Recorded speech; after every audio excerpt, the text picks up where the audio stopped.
All right, welcome back to the marketplace. Time for the exchange. All right, welcome back. As Washington pivots inward with the sweeping One Big Beautiful Bill Act, Africa finds itself navigating new global headwinds from rising remittance costs and tougher U.S. visa rules to shrinking green finance and shifting trade dynamics. With AGOA hanging in the balance and Ghana's economic ties to the U.S. facing fresh uncertainty, what should our business leaders and policymakers be watching most closely? Joining me is AGOA Chum, Chief Executive of EBII Group, a leading advisory firm connecting African decision makers to global finance and policy arenas to help unpack the real implications of this landmark U.S. law for Ghana and the continent at large. Thank you for joining us on the exchange, on the marketplace. Thank you, AGOA. So first off, Ghana receives billions in remittances annually, much of it from the U.S. diaspora. How concerned should we be about the new 1% remittance tax under the Act? And what can Ghanaian policymakers do to mitigate the impact on households and small businesses? Well, good afternoon, and thank you for having me this afternoon.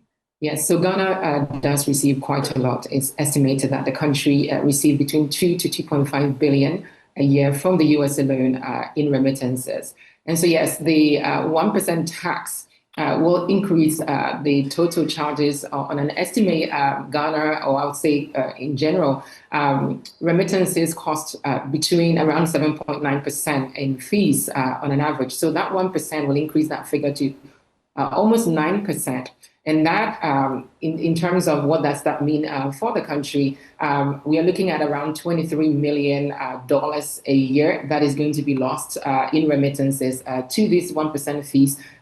If we look at the figure of the 2 to 2.5 billion that comes into the country, that's a significant amount of money that is lost from healthcare, from entrepreneurs, and also from education.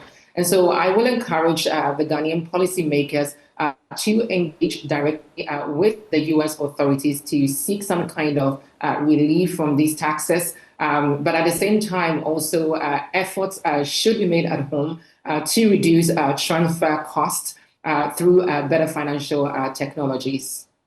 Yes, and with the U.S. scaling back support for clean energy under the new legislation, what risks do you foresee for Ghana's renewable energy ambitions, and how should we position ourselves to attract alternative sources of green finance?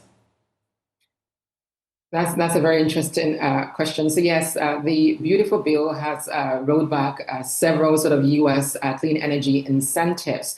And this is directly going to have an impact in Ghana. So if we look at Africa as a whole, Africa currently needs about $100 billion a year to be able to meet their clean energy goals. And they do receive at the moment less than 20 billion of that money. So already there is an issue there. You could see that they're not getting the sufficient funding, and that includes Ghana in total. So this rollback is going to have a significant effect, especially given that a lot of the funding was coming from the U.S. The U.S., both private sector and public sector, is also shifting towards fossil fuel and pulling away from clean energy projects.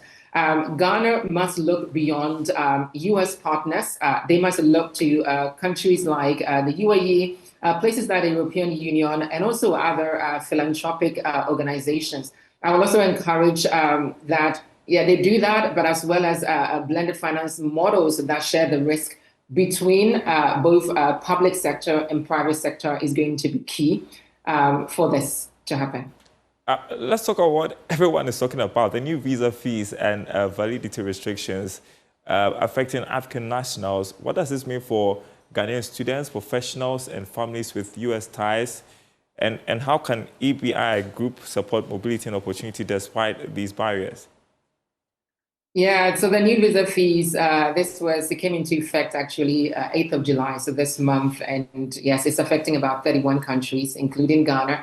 And of course, previously you could go to the U.S. Embassy. After waiting for almost a year for your appointment, you could get a visa for up to 5 years, multiple entry. Now that has been reduced to one single entry, and it's only for 3 months. This is going to affect students a lot. It makes it more costly. There are several other fees that has also increased for this visa applications. So yeah, there's going to be a significant impact on Ghanaian students, professionals, and even families. And yes, for business travelers, I will encourage, that Africans or Ghanaians should be looking at, I would say, trading within the continent more. EBI Group is addressing this. We are hosting the African Leaders and Partners Summit in partnership with the George Washington University in September. And we are bringing in several leaders from across Africa, from Europe, and also the Trump administration to have a lot of these very critical conversations and to see what can be done as a result. Yeah, another hot topic is the Africa Growth and Opportunities Act. So with AGOA not extended in the One Big Beautiful Bill Act and no new frameworks in place, what are the trade risks and opportunities for Ghana? Should we be worried about a vacuum in U.S.-Africa trade relations?